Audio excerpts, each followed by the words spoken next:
माना जाता है कि 1400 करोड़ साल पहले बिग बैंग हुआ, जहां ये पृथ्वी पहली बार बनने की प्रक्रिया शुरू हुई। 450 करोड़ साल पहले पहली बार जीवन अस्तित्व में आया, अमीबा आया। उसके बाद लंबे समय तक खूब घटनाक्रम होते गए। हम कहीं नहीं थे उस समय। 3 लाख साल के आसपास पीछे जाए तो एक परिवार पैदा हुआ जिसको होमो कहते हैं। होमो का मतलब हमारा परिवार। उस होमो परिवार में एक हम है, होमो सेपियंस, क्योंकि हम होमो परिवार में सेपियंस नाम की शाखा है। उस परिवार में और भी शाखाएं थी। निएंडरथल एक बहुत प्रसिद्ध, आपने नाम सुना होगा, ऑस्ट्रेलोपिथेकस का नाम सुना होगा, होमो इरेक्टस का नाम सुना होगा। ये सारे के सारे वो जीव थे जो होमो सेपियंस के आमने सामने जिंदा थे और संघर्ष में थे। चुनौती ये थी अंत में इनमें से कौन जीतेगा। ये व्यावहारिक तौर पर संभव नहीं था कि ये सारे साथ साथ चल सके। ये बात सुनने में अच्छी लगती है कि सब साथ साथ चले, पर इवोल्यूशन की हिस्ट्री में बहुत व्यावहारिक नहीं होता है। एक सवाल ये भी था कि होमो परिवार का कोई प्राणी क्या चिंपैंजी को, बंदर को, इन सबको हरा पाएगा, क्योंकि उस समय तक ये सारी स्पीशीज लगभग बराबर संघर्ष में चल रही थी। आज से 70,000 साल पहले तक ये सब यूं ही चल रहा था और फिर एक घटना घटी।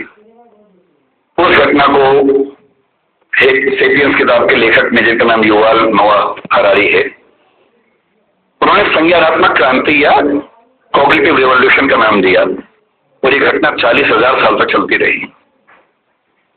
और इस बात पर बड़ा गहरा विचार किया कि क्या वजह थी कि होमो सेपियंस जिंदा रहा, निएंडरथल मर गया। हम मानते हैं कि निएंडरथल वो है जो यूरोप की आज की जो स्पीशीज है उसका पूर्वज था। ऑस्ट्रेलोपिथेकस मर गया, इरेक्टस मर गया और जितने परिवार के जंतु थे वो सब मर गए और होमो सेपियंस इन सबसे कमजोर होने के बावजूद बच गया और इतना सफल भी हो गया। निएंडरथल के बारे में उसने लिखा कि अगर आमने सामने आ जाएं तो निएंडरथल होमो सेपियंस को मार मार के अधूरा कर सकता था, वो इतना ताकतवर था।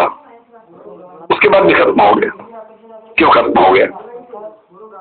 और तब आता है वो सिद्धांत जो आज की इस डिस्कशन की शुरुआत का बिंदु है। होमो सेपियंस इसलिए जिंदा रहा क्योंकि उसके पास भाषा की क्षमता थी। भाषा की क्षमता बाकियों के पास भी थी, चिंपैंजी के पास भी है, बंदर के पास भी है, पर बंदरों पर खूब प्रयोग हुए। बंदर हो, अन्य स्पीशीज हो, तोता हमसे ज्यादा ध्वनियां बोल सकता है, हमसे ज्यादा। इसके बाद भी तोता सफल नहीं हो पाया क्योंकि वो उतना सोच नहीं पाता है। चिंपैंजी की भाषा, बंदर की भाषा, निएंडरथल की भाषा सीमित भाषाएं थी। वो एक आवाज में पूरा एक वाक्य बोलते थे और ऐसे प्रयोग आज भी होते हैं। अगर आप जंगलों की आवाजें सुनेंगे तो बंदरों की एक आवाज का मतलब एक पूरा सेंटेंस होता है। जैसे एक आवाज का मतलब है कि शेर आया है, जैसे एक बंदर आवाज निकालेगा सारे बंदर पेड़ चढ़ जाएंगे। फिर दूसरी आवाज का मतलब होगा शेर चला गया, वो सुन के सब उतर जाएंगे नीचे। भाषा वैज्ञानिकों ने वो आवाजें रिकॉर्ड कर ली और एक बार अच्छे म्यूजिक सिस्टम से एक जंगल में जाके आवाज प्ले कर दी, शेर आया। और वो आवाज सुनते सारे बंदर पेड़ के ऊपर चढ़ गए और फिर आपस में देख रहे किसने बोला। और 10-15 मिनट के बाद दूसरी आवाज प्ले की, शेर चला गया, सारे बंदर नीचे उतर गए। एक आवाज, एक वाक्य। इंसान की भाषा की सबसे बड़ी खूबसूरती ये है कि वो डिस्क्रीट भाषा है, विविक्त भाषा है, जिसका मतलब ये है कुछ 25-30 ध्वनियों से, 50 ध्वनियों से हम अरबों शब्द बना सकते हैं और अरबों शब्दों से खरबों वाक्य बना सकते हैं। इतनी लचीली भाषा हमारी है जिसमें किसी भी बात को कहने के 50 तरीके हमारे पास हैं और ये तरीके इस संसार में किसी और स्पीशीज के पास नहीं है। इसीलिए होमो सेपियंस बन पाया। और आज अगर हम जिंदा हैं, आज हम चिंपांजी से बेहतर हैं, गोरिल्ला से बेहतर है, बंदर से बेहतर हैं और होमो इरेक्टस से बेहतर है, निएंडरथल से बेहतर हैं, जिंदा हैं, तो इसकी मूल वजह है हमारी भाषा की क्षमता। जो चीजें मुफ्त में मिलती हैं उसकी कीमत हम नहीं समझते हैं। भाषा ऐसी एक चीज है, मुफ्त में मिल जाती है। तो हमें लगता है कि ये तो ऐसे ही है। लेकिन जब आप इस नजरिए से समझेंगे कि भाषा ही वो चीज है जो हमें मनुष्य बनाती है, तो शायद इस बात का महत्व ज्यादा अच्छे से हम समझ पाएंगे।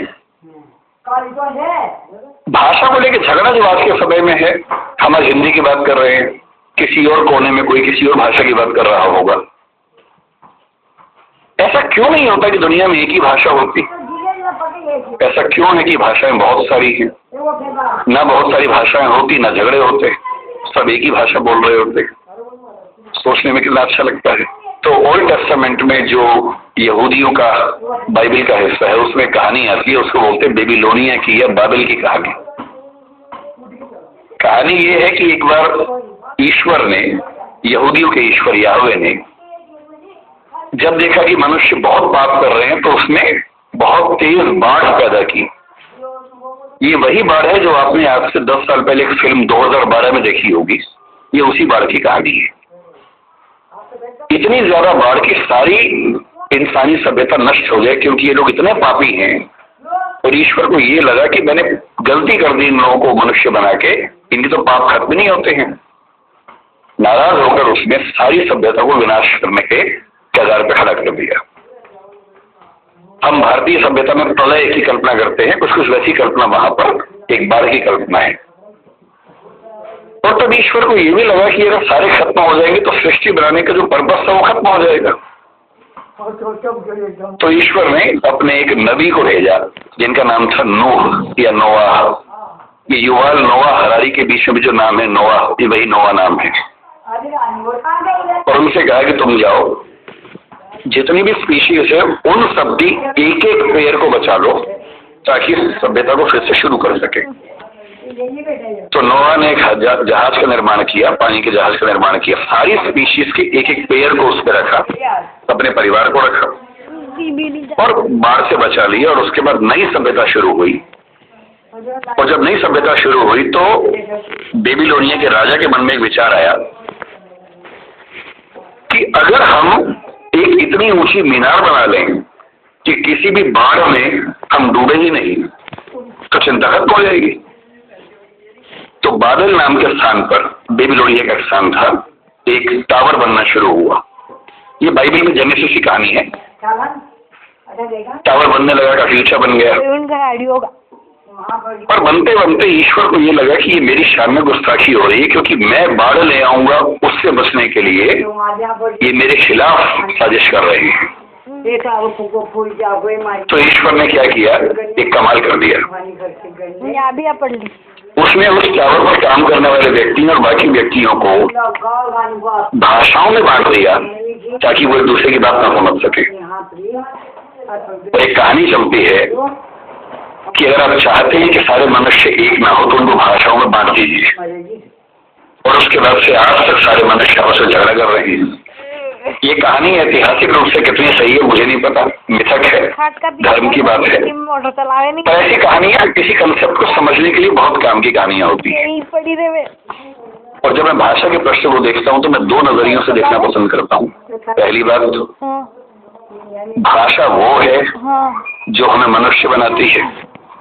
और इस संसार में जहाँ 3 ट्रिलियन या 1 ट्रिलियन स्पीशीज संघर्ष करती है, उनमें हमें सबसे ज्यादा मजबूत बनाती है। और दूसरा, भाषा वो संरचना है जो दुनिया को बांटती है। और क्योंकि बांटती है तो बहुत सारे संघर्षों को जन्म देती है। लोग कहते हैं कि धर्म बहुत ताकतवर है, जाति बहुत ताकतवर है। मेरी नजरिए में भाषा सबसे ताकतवर है। उनको थोड़ा दूसरा मैं आपको एक कहानी से बात शुरू करता हूँ, एक स्टोरी से बात शुरू, रियल स्टोरी। स्टोरी से इसलिए कि स्टोरी से बात समझने ज्यादा